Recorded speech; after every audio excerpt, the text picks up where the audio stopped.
Bianca, we are currently recording if you are ready to get started. I am. Hi, everybody. I am ready to get started. I am no longer seeing the slides. I think we may have just lost them. I can Oh, see that's them. weird. I can see them. You can see them? Huh. Well, let's see.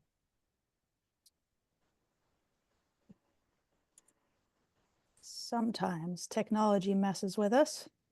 There we go. All right. I think I'm all set. It was just on my end. Sorry about that. All right. Welcome, everybody. Really glad to have you here today. Those of you who have joined us before, those of you who are new, welcome.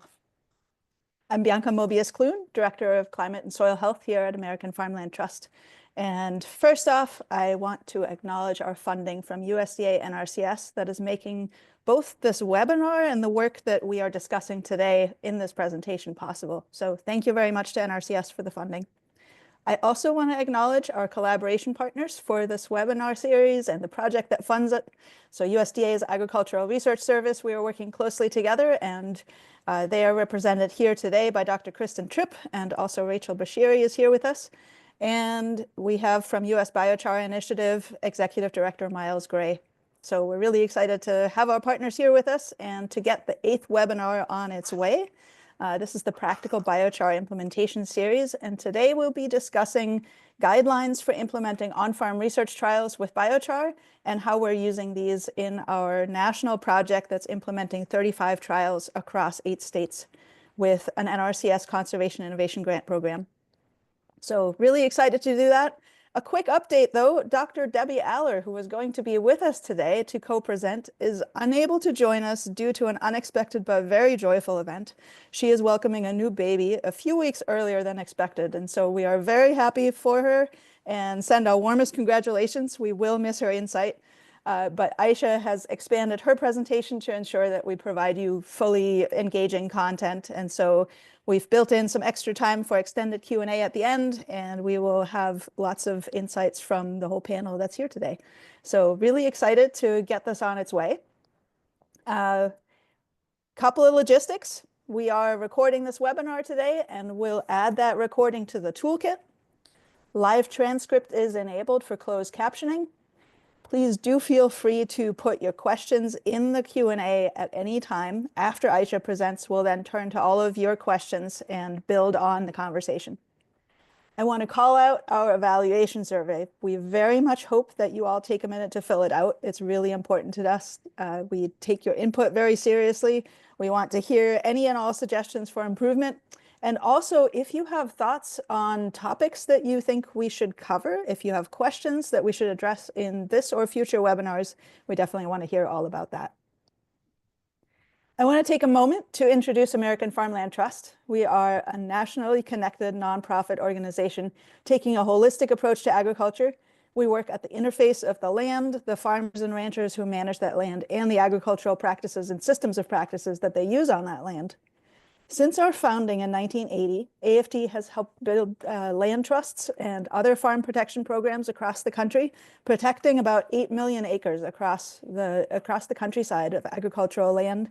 And we have advanced soil health and other conservation practices on millions of other acres, supported tens of thousands of farm families, and we're excited to keep doing that work. We do our work literally from kitchen tables to the halls of Congress. So we systematically integrate our work on the ground with coalition building, policy work, research, and technical guidance development so that we can really make good impact. We're working across partners and stakeholders, not just to bring a change for a better agriculture in small pockets, but actually the goal is to really catalyze a transition to a new conventional agriculture, a new normal that we can all be proud of, one where farms and ranches thrive, where they are resilient, soil health promoting, diverse, economically viable, equitable, climate neutral or better, and sustainable. So that's pretty ambitious. Obviously, we can't do that on our own. So we like to partner with everybody that we can. So we're really hoping that you'll jump into this with us or that we will connect as you're already on that route. Biochar for us is a core tool in that toolbox. And so those of you who are here to specifically hear about our biochar work, maybe connect that back to other work of yours, or maybe you're working in biochar. We always want to hear from you, and we are very interested in collaborating. Next slide. I'm here today with Dr. Kiros Hadgu, our Senior Soil Health and Biochar Scientist, our both this time co-host and speaker, Aysha Tapp Ross, Soil Health and Microbial Scientist. Aysha has led the behind the scenes work to organize this webinar, and she's speaking today, so she's doing double duty. Really glad to have you, Aysha, on both of those. And we will go through our presentation today, and then I will facilitate Q&A and discussion toward the end, but incorporating everybody else who's here. So really excited for that. You can find the full Practical Biochar Implementation webinar series on AFT's Farmland Information Center site. That's our virtual library that we host. We will post this one there shortly. We will also have new webinars coming, so definitely stay tuned for the next one. Back to today. I'm really excited to really introduce our speaker today. We have with us Aysha Tapp Ross. She is our soil health and microbial scientist, and I am really excited to have her with us. She's got a lot of really cool background. She led the Biochar SIG grant that she's presenting on here today. She's been helping all of our teams across the country make sure that they're doing the right thing, getting them the advice that they need. Many of them have never implemented biochar, and some of them have not implemented these kinds of trials before. So that's really exciting. She is also completing her PhD with the University of Louisville, where her work focuses on the effects of biochar and microbial inoculant amendments on soil health, plant productivity, microbial community structure and function. And as if all of that wasn't enough, I'll add that Aysha also owns and operates a small farm and apiary with her family. So really excited to have her join us today. I am going to first hand to Kristin to briefly introduce the project, then to Myles to briefly introduce USBI, and then we will go back to Aysha and she will give her presentation. So passing to Kristin. Aysha, could you advance the slides? Thanks. Hi, my name is Kristin Trippe. I'm a research microbiologist at the USDA Agricultural Research Service in Corvallis, Oregon. And over the past few years, could you go back? Thanks. Over the past few years, we have been working to build out a decision support tool that was originally released for the Pacific Northwest called the Pacific Northwest Biochar Atlas. This tool is available at pnwbiochar.org and essentially presents a decision support framework that allows you to find a biochar that can address resource concerns for both your crop and your soil. We've been working again to build this out so that it's relevant for the entire United States over the last 2 years in collaboration with a lot of different partners. Firstly, we wanted to develop a biochar database that's reflective of commercially available biochars throughout the US.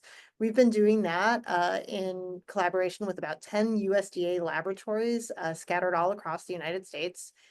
And as part of that, we've also been working with USBI and other organizations to develop biochar standards.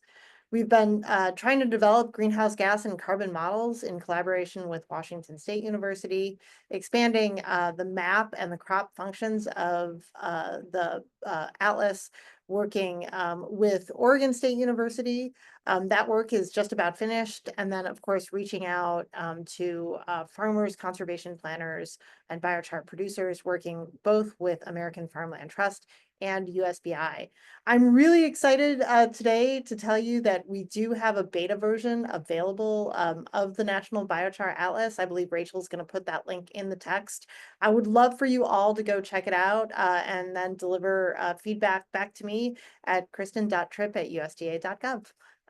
Thanks so much, and I'll pass this along to Myles. Great. Well, I really appreciate the opportunity to be a part of this project, to AFT and to USDA. We really appreciate it. So USBI, we're a 501c3 nonprofit. We're focused on increasing production and use of biochar in North America. And we do that mostly through 3 different methods. First off, the biggest thing we do is we really focus on developing out demand for physical biochar products in agriculture, in industrial uses, and in things like environmental remediation uses as well. So that's a big part of what we do, and this webinar series fits right in with that goal. Another thing we do is we develop standards for biochar. As Kristin just mentioned, we're working on developing analysis standards for biochar that are really more usable than the existing standards. So we're developing an American National Standard, or an ANSI standard, and we'll be releasing that this summer. And then the final thing we do is we hold an annual conference, which is the largest biochar event in North America each year. The next one is this coming September 15th to 18th in Minneapolis, Minnesota. We'd really love for any of you to attend. It's a really great event. So thank you very much, and really looking forward to the webinar. Thank you both for partnering with us. And now back to Aysha. Aysha, really excited that you are here to give the whole presentation today. Thank you for very quickly adapting to having more time and giving all of it. So thank you, Aysha. Passing to you. Yeah, happy to be here. Thank you. Yeah, so just a preliminary thing. Half of these slides were put together in the last 4 hours. So please excuse me if I stumble a little bit, but I'm really happy to be presenting on our Conservation Innovation Grant titled Breaking Down Barriers to Biochar Adoption. But I'm also going to be running through the specifics of how to run an on-farm trial. And then I'll also be describing some of my research that I do here in Kentucky, aside from this project. So for our agenda today, first, I'm going to be going through the project purpose. So why did we start the project? The research design from finding the farmer to implementation. And then I'll be describing our regional trials in detail. The data collection methods. What data are we collecting and how? I'm going to review the deliverables that we expect at the end of the project. And then I'll go through that background for the Kentucky trials. So first off, why did we start this project? So AFT is working to catalyze a new conventional agriculture, meaning a conventional agriculture that's focused on soil health methods. And so with the adoption of the Conservation Practice Standard, Soil Carbon Amendment 336, we realized that not only was there a lack of guidance in implementing biochar on farms, there's still a lot of missing on-farm data. So most of the data that's out there is on greenhouse studies or these smaller studies, and very few is done on farm, and especially on working farms and not just research farms. And so we wanted to do a greater study to help biochar be a tool in the soil health toolbox in this new conventional agriculture. And so we started off with 34 on-farm research trials across 8 states. We've now increased that to 35, and I do believe that Maine is adding another one, so that would be 36. We are providing biochar training for resource professionals and building a bridge between biochar producers, farmers, and ag professionals to help bridge this gap that is there. And we're investigating the practicality of on-farm usage of biochar. So how different are these systems across the U.S., and how do we need to change our training in these different regions? And through this, AFT is working to be a bridge, a catalyst, and a convener for biochar adoption in the agricultural sector. So our specific research goals for these research trials are to support, demonstrate, and evaluate successful biochar adoption across the U.S., provide an innovative combination of financial and technical resources, decision support and assistance, and building networks to build capacity and momentum for broader adoption. So at least within the biochar producer realm, we have really good networks, but when it comes to technical assistant providers and farmers, those networks break down. And so we want to build stronger networks. And then also specifically what our farms are getting out of this trial is that we are analyzing the environmental, economic, and social outcomes from each of these trials. So before we dive into the specifics of the project, I want to introduce you to the project leadership and management team. We have many people working on this project, but this is the group holding the project together and making sure it all runs smoothly and that all of our deliverables are completed. So of course we have Bianca Moebius-Clune, who you just met, me, who's the project lead, and then Dr. Michelle Perez is the Water Initiative Director at AFT. She is the lead for the economics and works as a co-PI as well. Kiros Hadgu is our biochar specialist for the project, actually for all of AFT. Gabrielle Roche McNally is our social science and evaluation lead. All the social science data that we get is generated by things that are made in her group, including from Ellen Yateman, who is the social science analyst. She is the one that develops all of the surveys that are taken throughout the course of the project. Dr. Robert Ellis is our agricultural economist, and so he is the one that creates all of the documents that we use to collect the economic data, and then he analyzes it. And then Whitney Shields is our portfolio manager, and she makes sure that we stay on budget, and she's amazing. So first I want to dive into research design, from choosing the farm to implementation. How does all this work itself out? So first we need to choose the farmer. So when we went about choosing which farmers we wanted for this trial, the main thing that we were looking for are farmers that were interested in using biochar. And we found these farmers through our own networks, asking either farmers that we were already working with or resource providers that work with farmers, technical assistance providers who are asking their farmers if they were interested or knew people interested in biochar. And then we also, some of our states use these flyers that we came up with to get information from farmers who would be interested in implementing biochar. And from there, we reached out to these farmers to find out if they fit within our study. So the first question that we wanted to know is, what are their needs? Why are they interested in using biochar? How could biochar help with their farm? Did they have a question about biochar that they wanted answered, something that we could that could be used in the study? Also, we needed to know what their comfort levels were. So this is an in-depth study. This is not just an on-farm demonstration where you're comparing two different fields. We're running research trials with multiple treatments and replicates. And so we needed farmers that were willing to split their fields and take different yield data for each of their plots.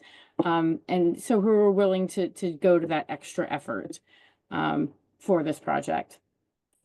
And then finally, did their farm management and soils needs correspond to what we were looking for in a field trial? And so with that, we were able to choose all of our 36 farms across the US. So then as soon as we had our farmers figured out, all of our regional teams completed an initial adoption plan for each farmer. And so this is a document that goes over field trial design and outlines it so that we can look at this document later and know exactly what's going on that farm. So we decided on the field trial design, the biochar type, the biochar rate, how were they going to apply their biochar, how were we going to mark their plots so that over the course of these 3 to 4 years, how would we be able to differentiate the plots every year so that we can continue to collect that data.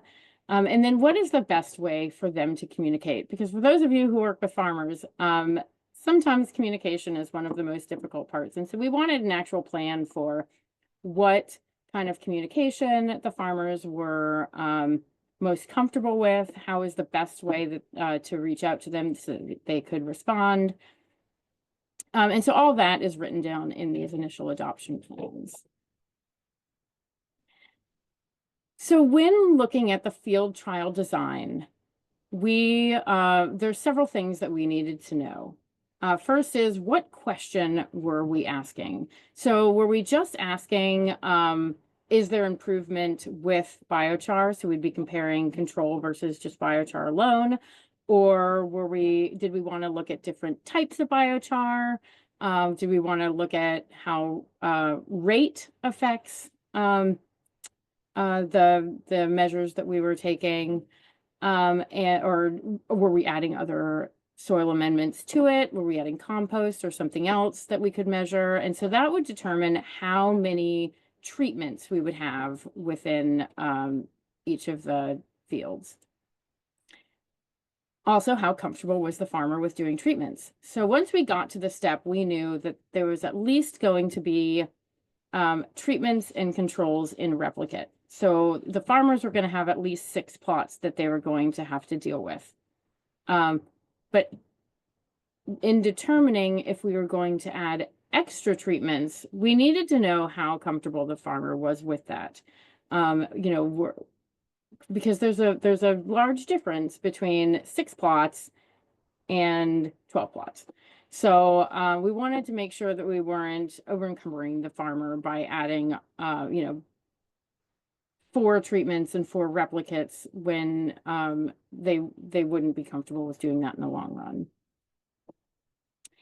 And then we decided how many treatments, from those questions, we decided how many treatments and how many replicates we were going to have per farm, with a minimum of 3 replicates and 2 treatments. So there's a control and a treatment, so with and without biochar, and in triplicate is the minimum that we were doing per farm. And so what I have shown here is one of our New York farms, and this is a 4 treatment farm with 4 replicates. And then, so here's the plot design specifications. All of our plot designs were in randomized or spatially balanced complete block designs. And they have up to 8 treatments.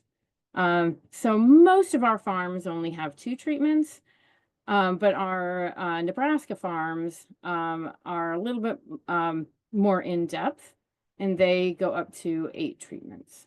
Actually, they might have more than 8 because I don't think that counts the control. The image that you see here is our Kentucky microbial inocula with biochar study. So this study has 4 treatments and 3 replicates. So the 4 treatments are at the bottom. We have a control, a biochar with a commercially available inocula, and a biochar with a native inocula, which is an inocula that's made from native microbes. And then the circle that's going around the plots, that is 1 block. So the blocks are going lengthwise here because we had constraints with the plot size that the farmer was giving us. And so we couldn't do for the short way. So we did for the long way, and then 3 in the width. So New York has some of the most detailed and in-depth studies. So I'm going to go into detail on the 3 types of studies that they are doing. One of them is the randomized block design with 4 treatments. There are 5 conventional farms that are doing this. That has the control, which is all of the control is always typical farm practice with no biochar. So anytime I say control, that's what I mean. And then grower nutrients plus wood biochar. Grower nutrients, and that's just the regular nutrient management when we say grower nutrients, just the regular nutrient management with a manure biochar. And then a blend of wood and manure biochar to balance the nutrients. And so that doesn't have the regular nutrient management.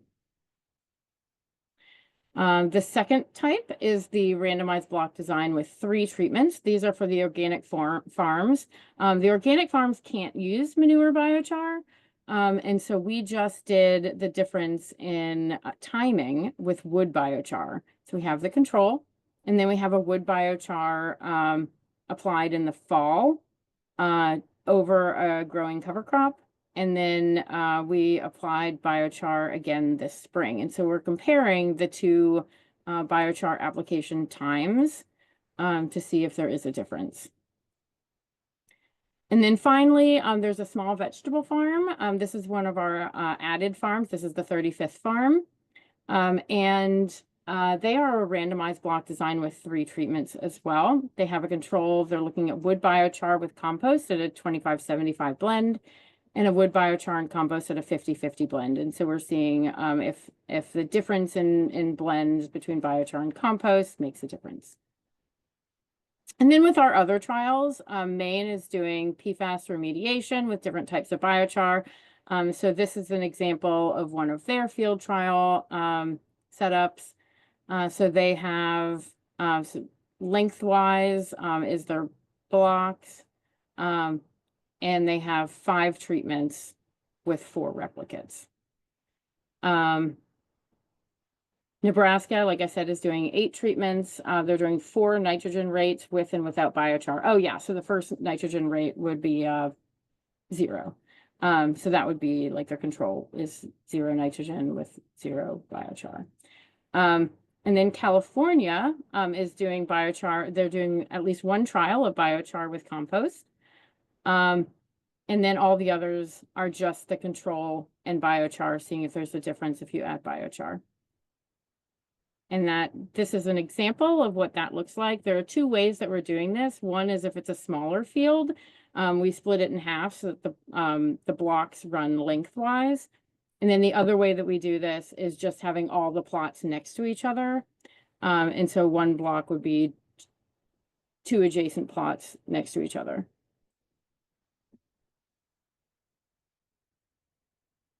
So how did we determine the plot size?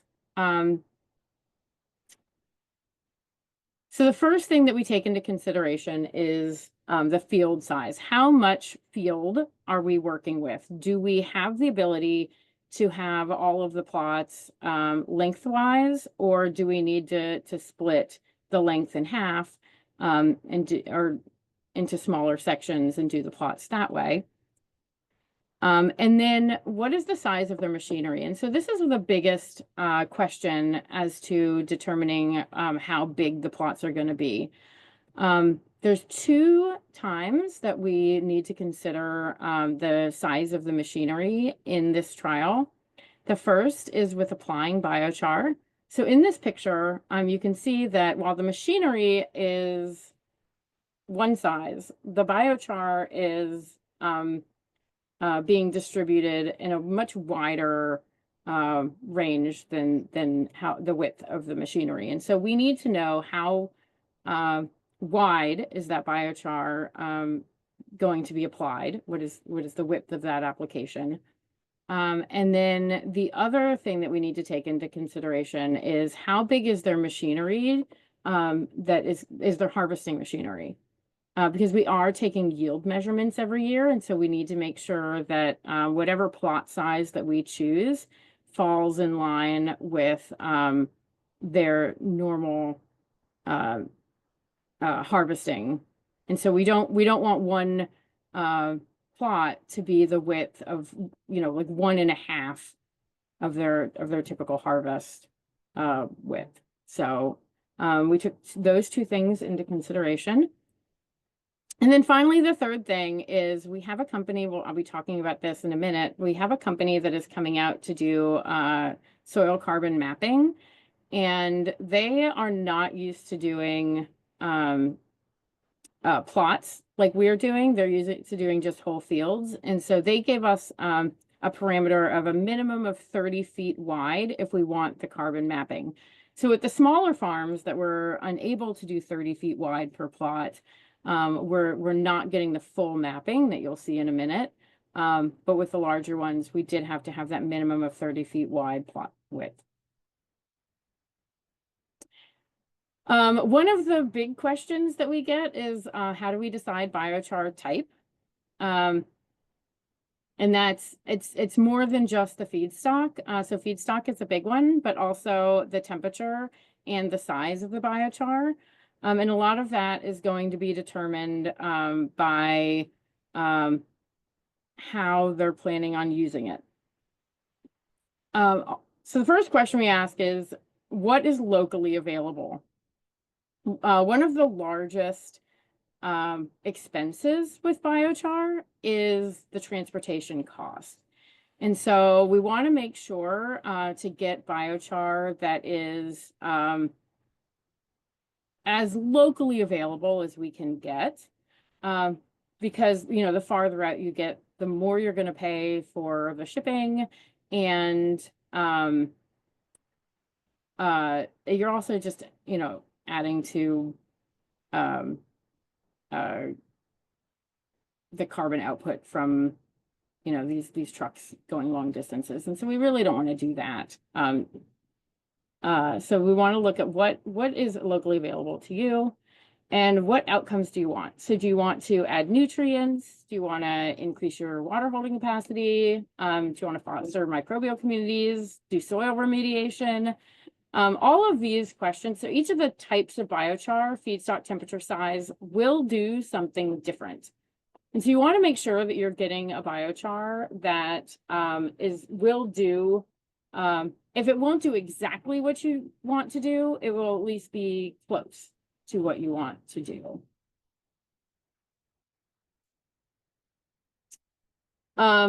The other big question that we get, and this is one that we went into great detail about in our individual regional teams, is how do we determine the biochar rate?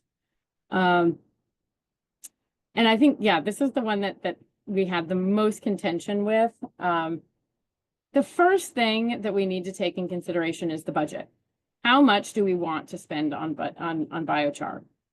Because with the recommended rates of 1 to 10 tons per acre, that is a huge range. And so you could be spending several $100s on biochar versus several $1,000s on biochar. And so it's important to know, like, what is the amount that you want to be spending on biochar. And with this, one of the questions is, how much is NRCS willing to pay for you to use biochar? So if you're going through a program like EQIP, what is the payment rate for the biochar?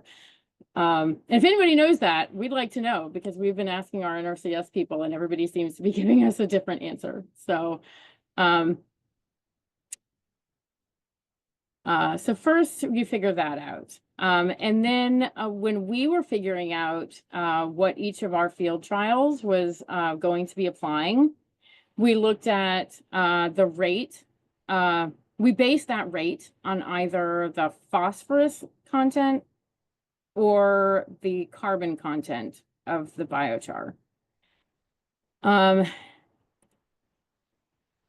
And how we determined that was based on what results we wanted and what kind of biochar we were using.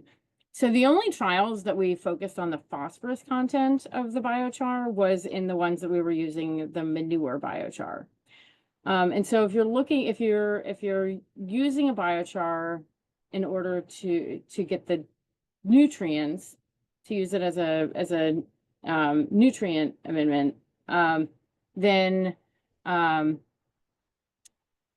you want to focus on the phosphorus content of the biochar. So to do this, we first measured the phosphorus in the soil. We determined how much more was needed that should be coming from the biochar.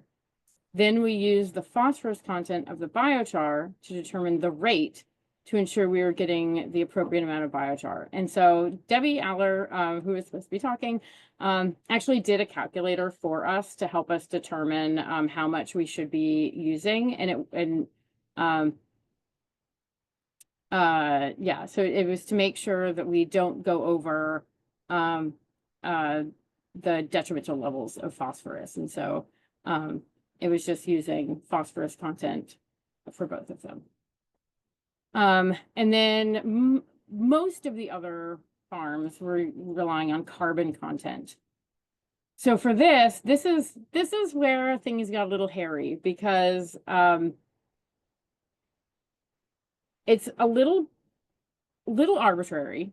I hate to say that, because I think that research should not be a little bit arbitrary, but we picked a number of 3 times the carbon content. And we wanted to use 3 times the carbon content in the biochar. So to find out what that rate would be, we took that 3 and we divided by the carbon percent of the biochar. So let's say you're using a biochar that has 85%.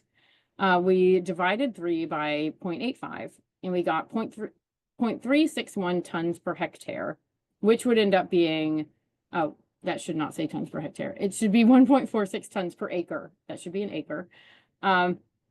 Which falls within that 1 to 10. It's a little on the low side. It's closer to the 1. And so on the larger farms where we had a more constrictive budget, we stayed within that like 1.5 tons per acre value. In the smaller farms where we could use a little bit more, we had a little bit more flexible budget. We increased that 3. So we looked at what it would be, how much we would need for 4 times the carbon content or 5 times, to see if we get closer to like 3 or 4 tons per acre. So our trials are going somewhere between like 1.5 and 4 tons per acre. You can also use tools, just like Kristin talked about earlier. The Biochar Atlas tools, I actually went on the selection tool today to play around with it and show you guys what it looks like to use it. The Biochar Atlas selection tool is great for general guidance on what you're looking for. They even have a map feature to help you add in a general idea of your soil data. So if you don't know what your chemical composition of your soil is, you can go to that map and it will give you a general idea that you can plug in. And then and they use that to help give you recommendations. So it will give you several types of biochar that will fit the needs. So it asks you what your needs are. What are you wanting to get out of a biochar application? And then it gives you several types of biochar that fit with your needs and your nutrient benefits. That fit with your needs. And then it gives you this chart that outlines the nutrient benefits for different rates of biochar, so you can compare them and make more educated decisions. So when it says select a biochar, that's a drop-down menu, and it gives you it gives you the recommended biochars based on the results that you gave, and then based on the biochar that you pick, it will give you the carbon, nutrient, and lime equivalents. And so it's a really cool tool to use, and it's a really great guidance if you don't know where to start. Next, we have application method. So when we were trying to decide what application method our farmers should be using, the first question that we asked was, what equipment does the farmer have? Do they have a spreader, an injector, a drill? What would work best with the biochar that they're getting? So most of the time we're using spreaders because that seems to be the easiest. But you can use injectors and drills depending on the biochar that you're using. If they don't have equipment that they could use for biochar, we tried to find out if they could borrow or rent equipment. And then this is the most difficult thing for me to come to terms with, is applying the correct rate. So it's important to understand that you are not going to get the exact rate put down that was figured out in all your calculations, because it's life, it's a farm.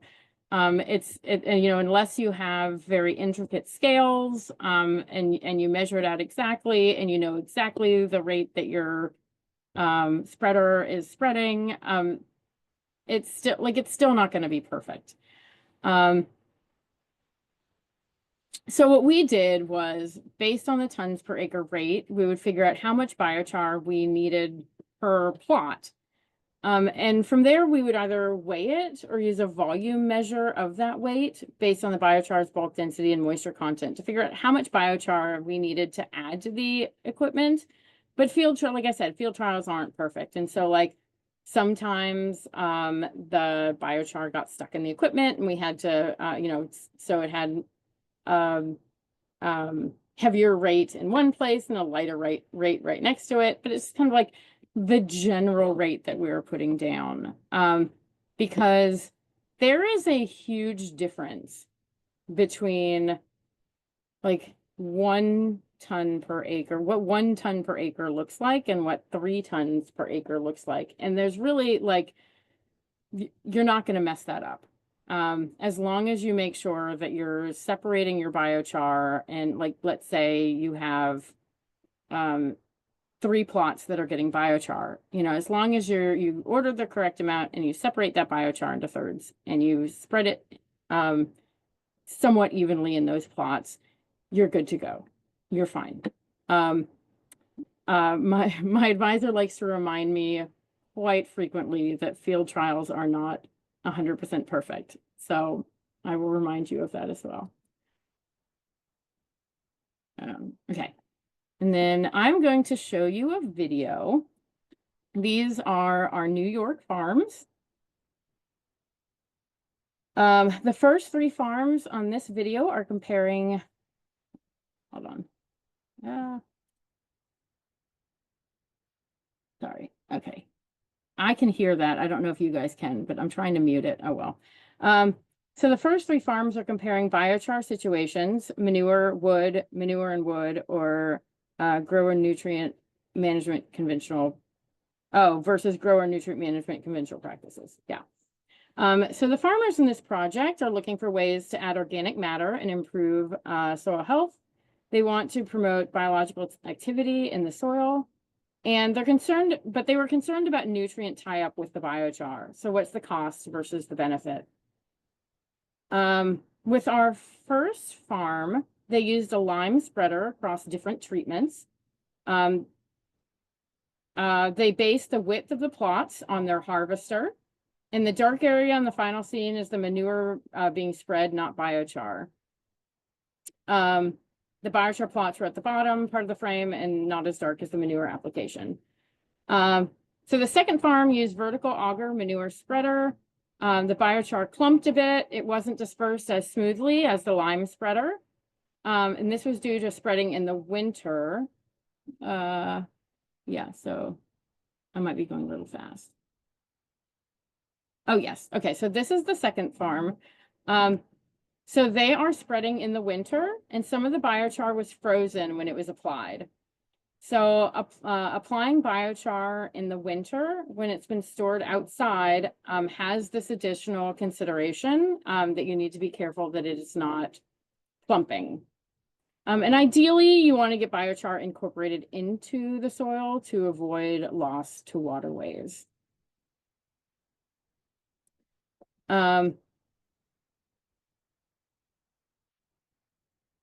And then,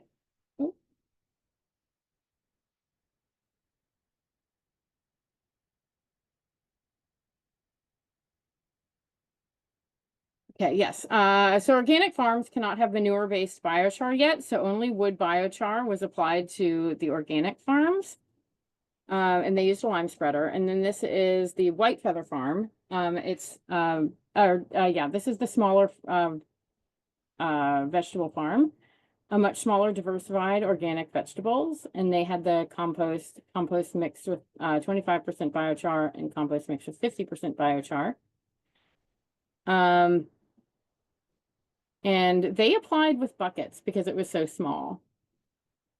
And despite the small size, they were still able to have a random complete block design.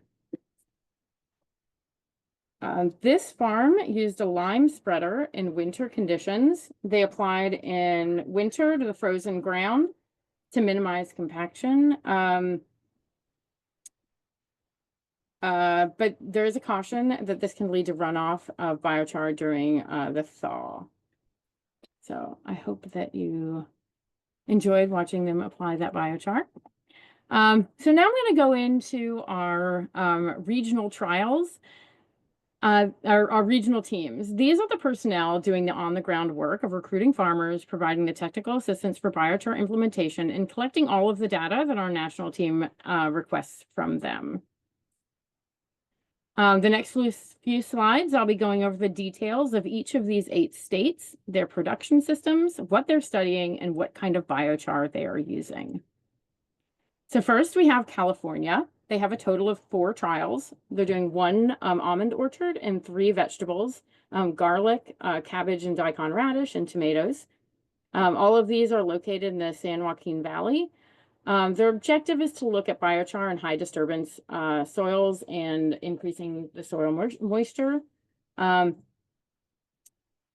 preferably putting them on the sandy soils. Most of them have sandy soils, and their biochar type is almond husks. And one of the things that we recently learned about the biochar that they are getting versus the biochar that everybody else is getting is that they are actually getting dry biochar. So their biochar comes with no moisture content in it, and they have to wet the biochar before they apply, whereas nobody else in the trial has to do that. So that was definitely a learning curve for us. These are the Washington trials. Oh, and that's run by Paul Lum, our senior agricultural specialist in California. Our Washington trials are run by Addie Candib and Jennifer Tillman, and there are 2 trials. They are on high disturbance cropping systems. We have a grain farm and a high tunnel vegetable farm. And the biochar that they're using is a hardwood biochar for the high tunnel. And then the granary is using a biochar that's a byproduct of a steam combustion boiler at a paper company, which means that the heat produced in the production of the biochar is used in that milling process rather than being wasted, which we think is really cool. Illinois is run by Casey Kula. He is doing 2 trials. He's looking at corn and soybean production systems. He's using a hardwood biochar, and he is doing 1 spring application. One of the farms is doing a spring application, and one is doing a fall application. And this is around where the farms are located. Maine has 11 demo sites. They have the most demo sites of all of our field trials.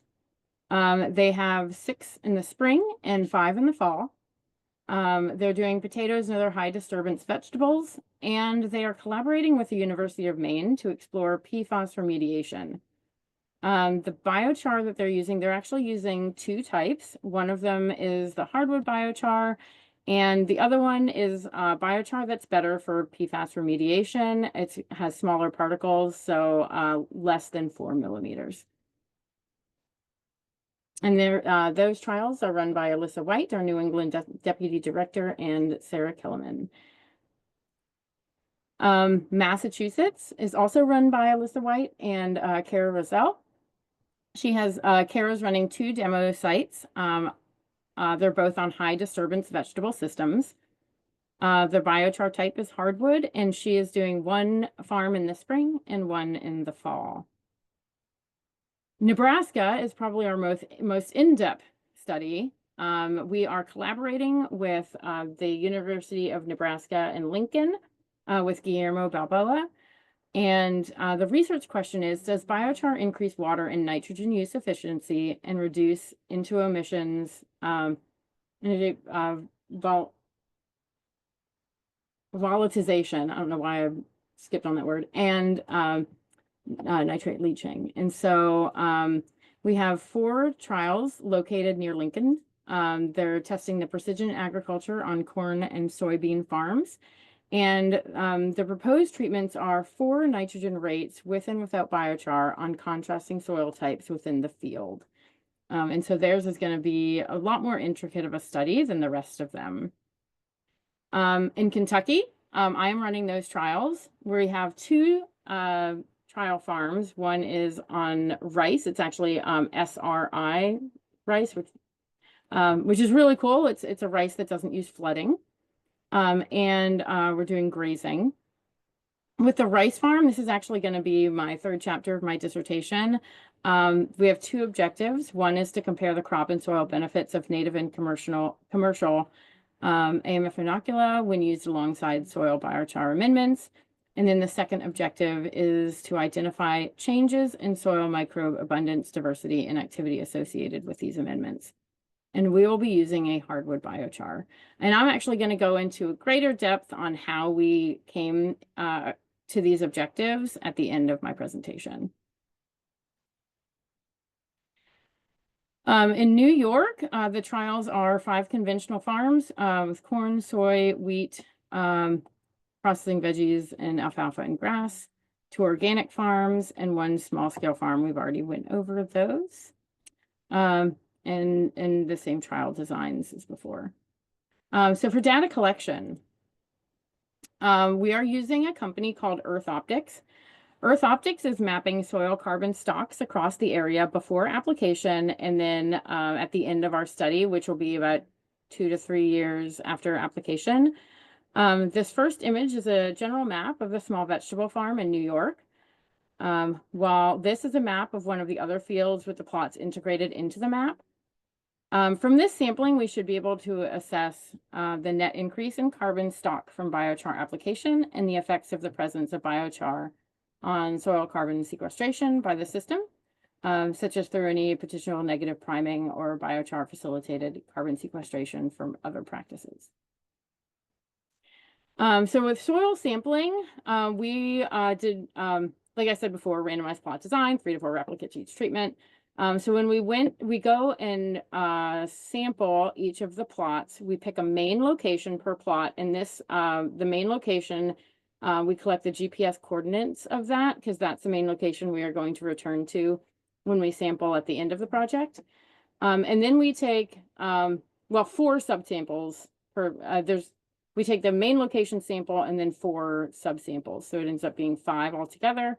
We put those samples into a bucket, homogenize them, and then bag them to be sent to the labs. And so this is a representation of what that would look like. So you've got your main sample in the middle, and then we go in a W design for those subsamples. We use 2 measures of soil health. We use the NRCS in-field soil health assessment, which is a qualitative assessment, and then the Cornell Comprehension Assessment of Soil Health, the CASH reports, and that's our main lab data that we get.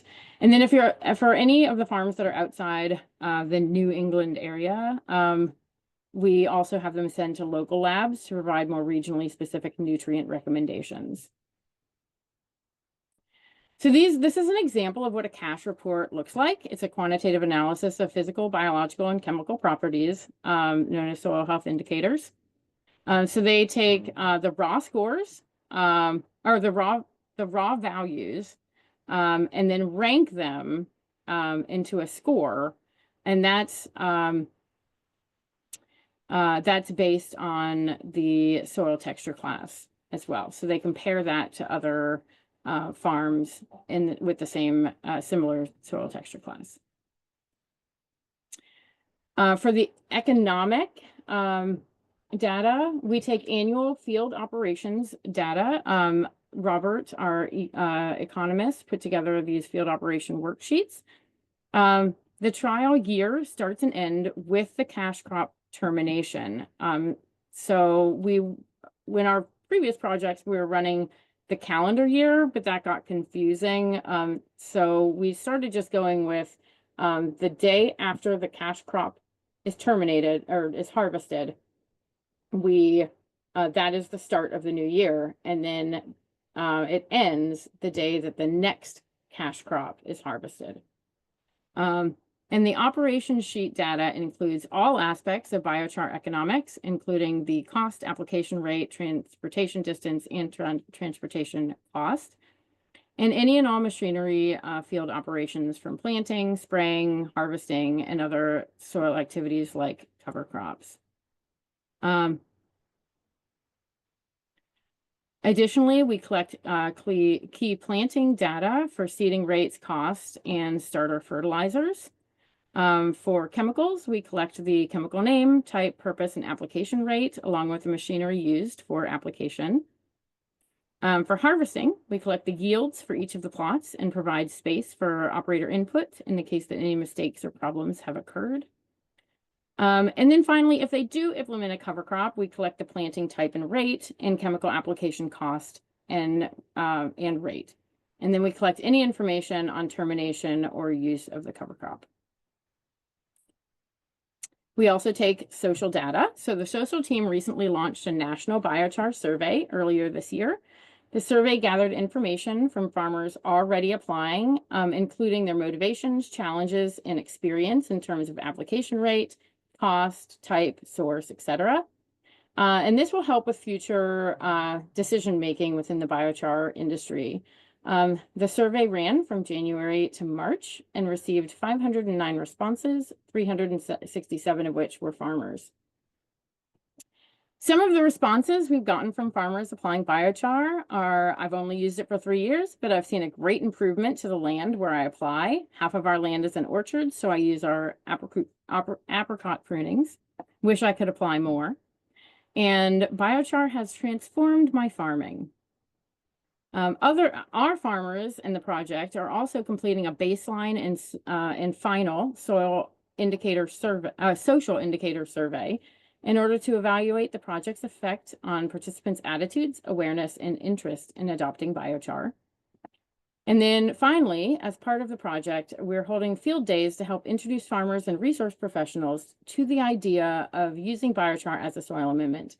And at the end of these field days, the participants complete surveys so that we can gather field day impact and input and gauge the likelihood of adopting biochar or continuing to apply if they already have.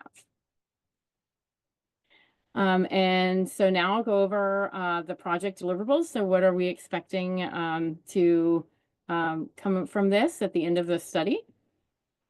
So first, we're going to do 34 initial and final farmer reports. That might actually be 36 now, but each of the farmers in the trial are going to get an initial farmer report that will outline the preliminary soil economic and social data collected prior to biochar implementation, and then they'll get a final one that compares the two. We also have 20+ farmer field days planned and different training events to help prep farmers and technical assistance providers in the application of biochar and increase interest in biochar usage. We plan on 10+ research trial case studies. So taking the data that we get that would go into the final farmer reports and then creating a nice pretty case study that goes over the soil economic and social outcomes. And this will be shared publicly. This will be a public-facing document. Create a roadmap for scaling up biochar, which will be a prominent feature of our biochar toolkit. Through this platform, we'll be sharing aspirational outcomes of scaling up biochar, providing support for people interested in doing it, and technical information of how you go about making all these decisions. And then an update on update the technical note on best management practices. We also are planning on having at least 3 peer-reviewed journal articles come out of this as well. And through our SIG project, the webinar series, and other current and future biochar projects, AFT will be a bridge, a catalyst, and a convener for on-farm biochar use through facilitating source market connections, facilitating research implementation connections, identifying barriers to regional systems, integrating biochar, and training resources and events for farmers and service providers. And then quickly, I'm just going to go over my research, what led me to doing the rice trial for Kentucky. So the background is 4 years ago, almost 4 years ago, we were working with a farmer who wanted to use microbial inocula with biochar, and we had really not heard of this. And so I had just started my PhD program, and I was still looking for what exactly I was going to study. And so this was a perfect opportunity to look into how common it was for microbial inocula to be used with biochar and what kind of effect did it have. So I ran a meta-analysis. We looked at soil health, plant productivity, and microbial communities.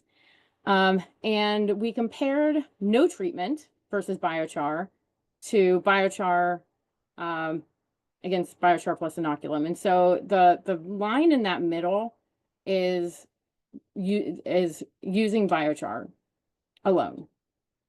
The blue dots are control, so no biochar, and then the red is the biochar plus inoculum use. And so as you can see, biochar has a great effect. All of these were improved with the use of biochar. However, we did also see some improvement when we used an inoculum with it.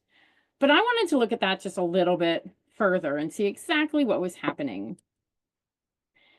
So first, I broke down that data into locally sourced and research grade inocula, into different sources. So we looked at locally sourced, and so that's that local inocula. That's usually inocula that was harvested from a field and propagated in a lab. Research grade, so they ordered it from some kind of an institution that worked with research grade inocula, and then commercial grade, which is, you know, anybody can go out and buy it from a commercial market. And so locally sourced and research grade inocula had the most significant effect, whereas commercial inocula had very little effect. We only really saw an increase in phosphorus. I also looked at the difference between greenhouse and field plot.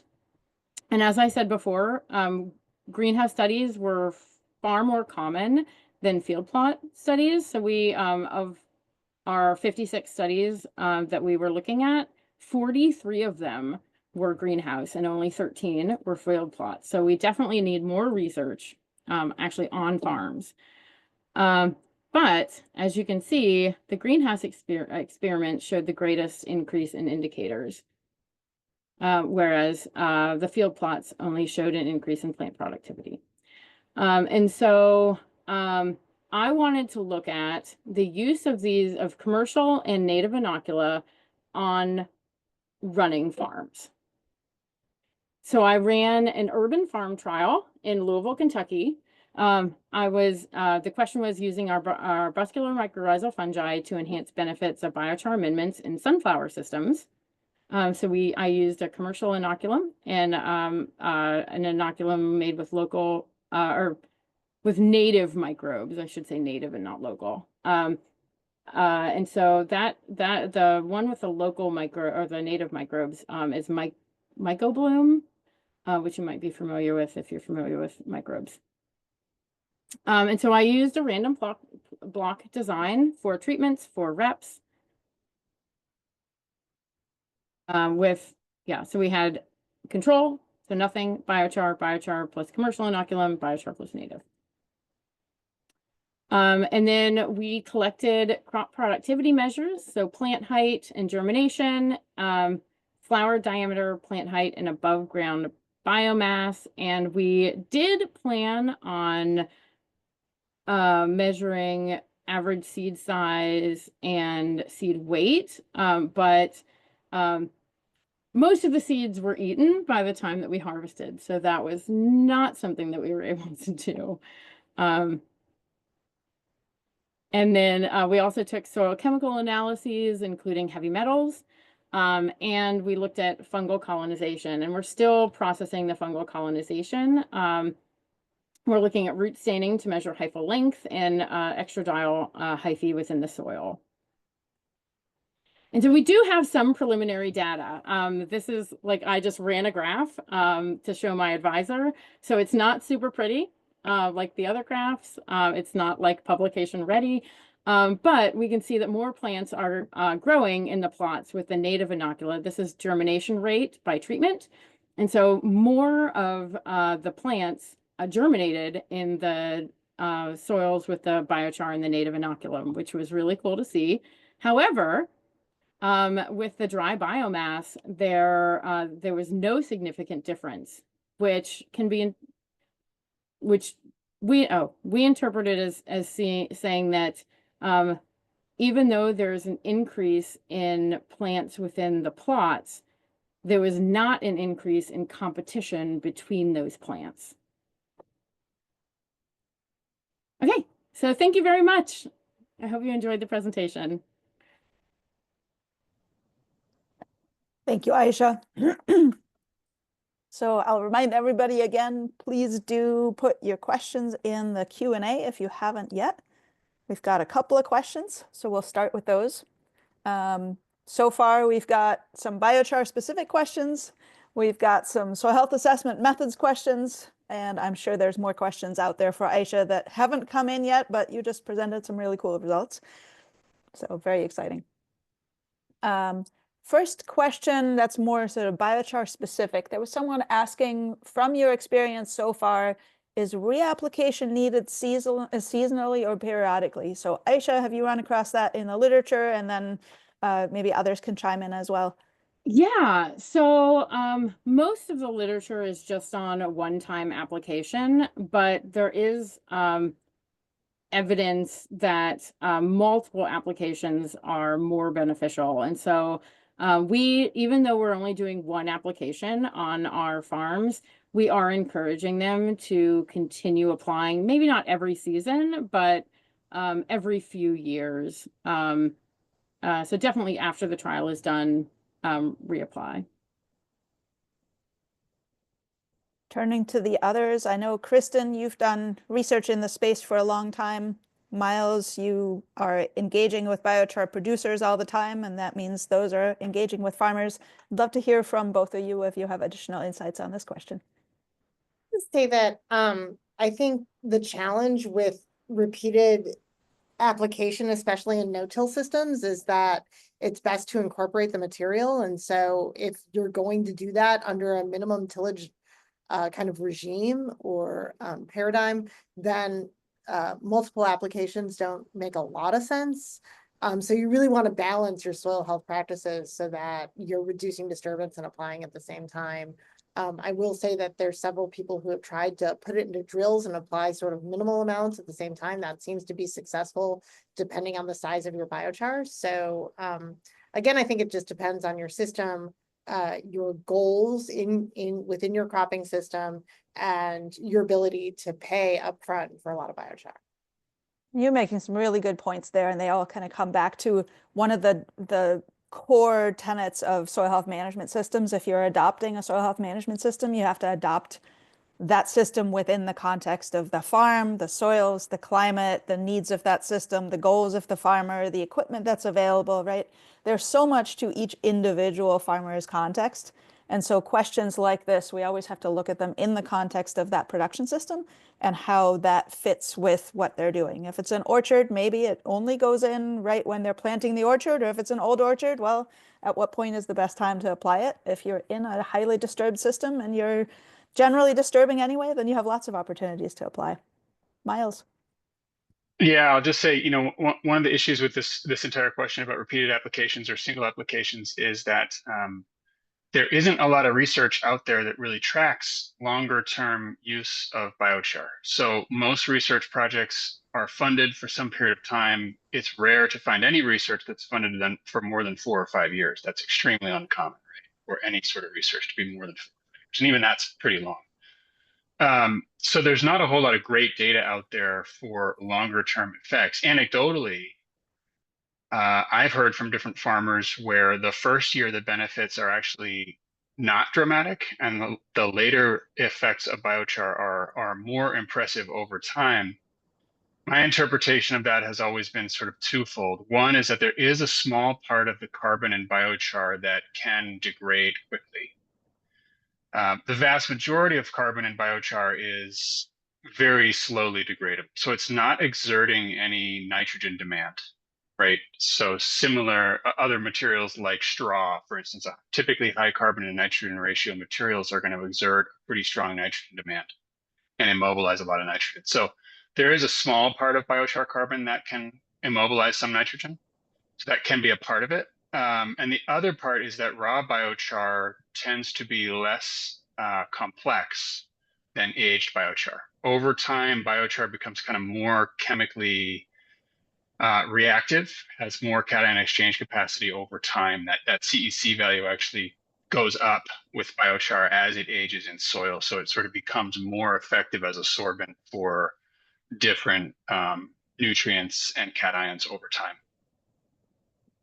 That's great. And I guess where I'd also chime in, right? Probably the best long-term studies that some folks are doing are in chronosequence type situations in the Terra Preta, where some of the char applications were originally discovered. And there you can look at soils that have never had char applied to them, and soils that for however many hundreds of years or more or less, there were consistent applications, and those are now some of the best soils in the Amazon. So I think there's a lot out there we haven't looked at yet. I think there's a lot of opportunity to study this kind of long-term application versus short-term and what benefits we get. I'll move on to the next question. Aysha, why did mixing dry biochar cause issues? Tell us a little more about that story. Oh, yeah. So so the dry biochar it can get very like heated. I know that when they put it down, like Myles, maybe you can help me with the reasoning behind this, but without the moisture, it started like heating up the dry biomass that was on the ground. And so it was it became a danger that way. It's also dangerous because if it doesn't have any weight to it, if there's nothing to hold it down, it can get airborne, and if you breathe it in and you get it all over yourself, it can be very dangerous. And so it is always better to mix it with something, you know, if not some sort of like a compost or nutrient application, at least something like water that can hold it down. Yeah, I'll chime in on that. You know, the majority of biochar producers are shipping biochar with at least 30% moisture. It's interesting when you have biochar that has 30% moisture, it does not feel particularly wet because biochar has so much porosity. So it doesn't particularly feel wet, but it does create a dramatic difference in how much dust that biochar will create. So even that 30% moisture doesn't feel particularly wet, but the dust production is very low with a 30 or 40% moisture biochar. And then yes, there is self-heating risk from very dry biochar. That's not perfectly explored, but it can self-ignite, and other materials can too. If it's extremely dry, actually, it's even partially the absorption of water onto biochar releases energy. So biochar will absorb water from the air and other chemicals, other chemical reactions. It can release heat, and particularly if it's in like a big pile, there have been some stories of biochar self-igniting if it's overly dry. So most producers now are shipping the material at 30% moisture. Which I find really confusing that someplace that a biochar producer in California would not wet their biochar, given how dry California is. Yeah, I was surprised by your story there too. That was surprising. Which I think all is to say that there's a lot left to learn around biochar by producers, by users of all sorts.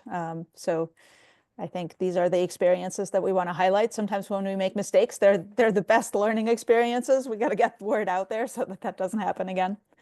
It was definitely a surprise to me. So thank you for the added detail there, Myles and Aysha. Let's see, another question that we have is, did any of the studies included in the meta-analysis compare greenhouse to open field studies? Not that I recall. No, I don't think so. It was either one or the other. Which in itself is interesting, right?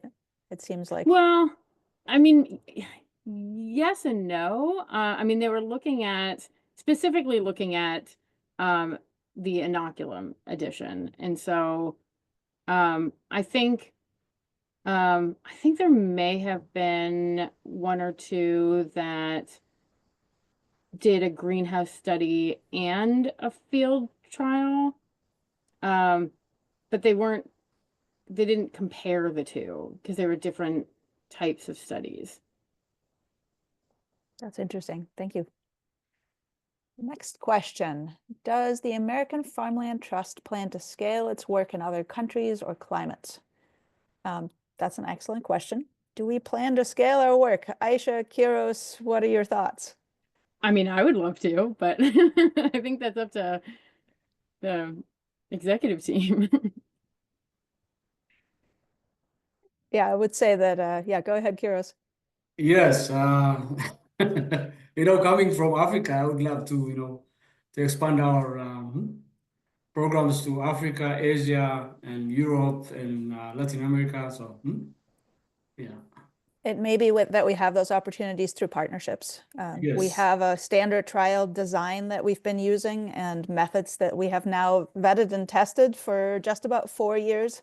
We have a soil health cover crop focused demonstration trial project that is also nationwide. Yes. And so I would say there's opportunities to use those methods to be advisors to other folks in other countries implementing trials of that sort, using similar questions to what we have, using similar analyses, using our templates that we've developed. Yeah. We at American Farmland Trust, so far, we work very much nationally. But I think that there's interest because questions like, how much land do we need to do our agriculture? And what are all of the factors that influence that, like management practices, the level of degradation of land, all of that. Those are questions that are hard to answer for a country because everything is so interactive, so integrated, food is shipped all over the world. So I think as we really start to dive into questions like that, we're going to want to tap into experts everywhere else. And we have a lot of tools that we are very excited to share so that they can make a broader impact. Great question. Let's see. So those were specific biochar questions. Continue to add questions to I see some questions ending up in the chat, some in the Q&A. Kiros is looking out for them. One question that we got was more of a sort of general soil health assessment measurements and methods question. And that was, is there an accepted way to measure soil carbon fixation or other carbon sequestration results? There's been a lot of debate about what the right methods are and how we integrate those into answering different questions. I would say for soil carbon assessment, often labs will use loss on ignition. It's a very cheap method. It can be very easily done with very little equipment. So it is very frequently used, but there are interactions with soil type and with mineralogy from loss on ignition, which is basically you put some soil in an oven and you basically you burn off the carbon and then you weigh it at the end. And so because of the interaction with soil type and mineralogy, that can make it hard to compare across different trials, across lots of soil types and climates. Dry combustion is kind of recognized as one of the better analyses that is more consistent and more accurate there. And then, of course, there's a lot of new methods, in-field sensors, satellite imagery that are being tested, that are being calibrated to some of our lab assessments. Curious if anybody else wants to chime in, work that we're doing, work that, that you've done in the past. Anybody else want to chime in on that question? I think that's typically what I've seen, Bianca. I think one of the questions that routinely comes up with respect to biochar and carbon is, well, I think two is there a way to distinguish between the biochar carbon and the other carbon? That's kind of a key question that I see. There's been different research showing that biochar in certain soils could help enhance the retention of other organic carbon in soil, but it's pretty hard to distinguish the two. And it's certainly in a loss on negation, but there's really no great way to do it. And then also, as you well know, like you have to have a lot of carbon in the soil to be able to really distinguish in a plot level design. You need to have either a ton of samples that you collect, or the difference has to be very large to detect a statistically significant difference. So it can be pretty challenging to really show those results, at least from a statistical perspective. Absolutely. And some methods pick up the carbon from biochar more easily. Loss on ignition, I know when I was running it, the temperature was not high enough and it actually didn't even capture the biochar carbon at all. So that's an added wrinkle. Really making sure to choose your method for your question is always critical, whether that's in how you design your trial, whether that's in how you assess your soils. But this question about how we assess soil carbon that comes in from cover crops and other processes versus what comes in from biochar versus what is the interaction of those two, where biochar's presence in the soil is improving the ability of all of these other methods to sequester carbon and keep it in the soil. I think we are still just at the beginning of addressing that. Kristin, I'm wondering if you have any added thoughts on that one, or Kiros. I mean, I think there's a lot of researchers who are interested in this question and trying to figure out ways to particularly quantify contributions from biochar as soil carbon. And I think a lot of that there've been some efforts to look at different fractions of carbon and see how that pans out. But that's a much more difficult analysis than loss on ignition. So I think we're trying and we're making progress, but it's slow.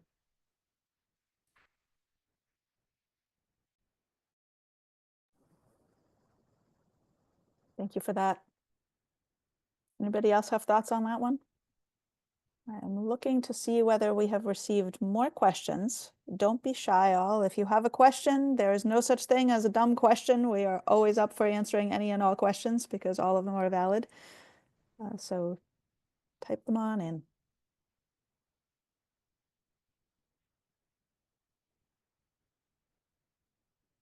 Do any of our panelists have questions for Aysha or of each other? Or Aysha, do you have questions? I was curious if you've had dust issues during application, or if it has been moderate or less. So far the only dust issues that we've had is with California. Yeah. Okay, with the dry material. Yeah. Yeah. Yeah, I've had a similar experience, and at least the times that I've seen biochar applied in real life, I was expecting a lot more dust, and actually the times that I've seen it applied, there was more mineral dust creation from the tractor going across the field than there was black, because you can see the difference between the brown mineral dust and the black biochar dust. And the times that I've seen it, there was actually more mineral dust from the tractor driving than there was from the biochar spreading. Granted, that was that was the end of summer in central Washington, where they don't get rain for 3 or 4 months. So, it's pretty dry soil by that time, but that's their typical practice, is to till the soil at a very dry time of year. So I was surprised by how much dust came off the mineral soil, and pleasantly surprised by how little dust came from biochar. It sounds like there were some degraded soils being worked in, and at a time that they're maybe a little vulnerable. So yeah, that kind of, whether we are creating the dust storm or whether our weather is creating the dust storms, when you have healthier soils, you get a lot less of that. And when you have your soils covered, you get a lot less of that, which of course is harder to do in dry climates. And we are hoping that adding biochar will be one of the many tools in the toolbox to help our soils not create those kinds of dust messes anymore. Well, I'm not seeing more questions, so I am seeing maybe we've had more arrive in the Q&A.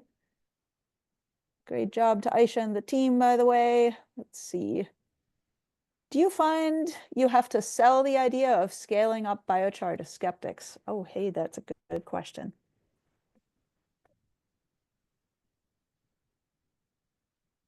Yes. I've definitely gotten that question. Yeah. Yeah, There are, my feeling. yeah, Yeah, go ahead. go ahead. My feeling about it is that biochar, it's a very exciting technology, and there's been some, I think, over promises over the years from the industry for sure, and I think a little bit of magical thinking. And I don't think that's all that dissimilar from things like soil health too, right? Like soil health is a really exciting technology. There's some magical thinking there too. Neither of them are magic, but both of them have a lot of uncertainties as to why they do or do not work. So I think there's a lot of skepticism, and there's also a lot of, in my opinion, it has more to do with how does it work and when does it work well, and where should we be focusing our time? And I think that goes for biochar, but also soil health practices. And they're both pretty difficult questions to answer. So I think a lot of larger farmers do have some skepticism about biochar for sure. But that's what we're trying to address here. Yeah, I think absolutely those have been questions. And there's some good questions sometimes, like where are we sourcing the biochar? Is it clean, right? How far does it have to travel? What is happening with the heat, right? When you produce biochar, there's a lot of heat produced. Can we capture that energy at least? So there's a lot of good questions like that out there. And then, how well is it working on farms once it's applied, and how expensive it is? Actually, the last question that has just come in is there any financial information that can be shared, cost per acre or increases in yield to offset the cost, right? And we get these questions all the time. Economics are really critical. We're working on that space. There are definitely more and more stories from farmers out there that share that they are having successes, that it's financially viable. For example, in the wine industry, a couple of sessions back, we had some really good descriptions from someone who works with biochar applications in the wine industry, and that actually being financially viable. But we need more data on that. Going to turn that question over to Aysha also. You looked like you were going to share some information on that. Yeah. No, that's a funny question, because I mean, right now, like biochar prices are all over the place. And so it's really hard to give that kind of an estimate, because I mean, we've been quoted anywhere from like $400 a ton to like $1,000 a ton. And so, that's a huge variation. And to go back to the other question, so not only like I've been dealing with the skeptics, yes, but one of the things that I've been dealing with a lot, and I don't know if you guys do too, are the really enthusiastic soil health friendly farmers. So the ones that are already have really great soils, are doing all the right things, and they really, really want to use biochar, and it's kind of having to scale them back and be like, it may not have the same effects on your soil as it would on a highly degraded soil, because you don't have highly degraded soils. And so there's that kind of issue. I've come across that issue a lot as well. We're That's going to something find out some really I hear interesting a lot stuff. too. Yeah. Yeah, and unfortunately, I mean, fortunately or unfortunately, parts of the U.S. have amazing soil already. And I think the benefits there, you're going to see less of a benefit there. You're probably going to see less of a benefit for a lot of practices in soils that are already really amazing. So. And medium and fine textured soils are not going to respond quite as well as sandy soils, and soils that are acidic are going to respond better than those that are not. Overall, there's a huge potential to sequester a lot of carbon, because soil carbon is generally quite able to cycle.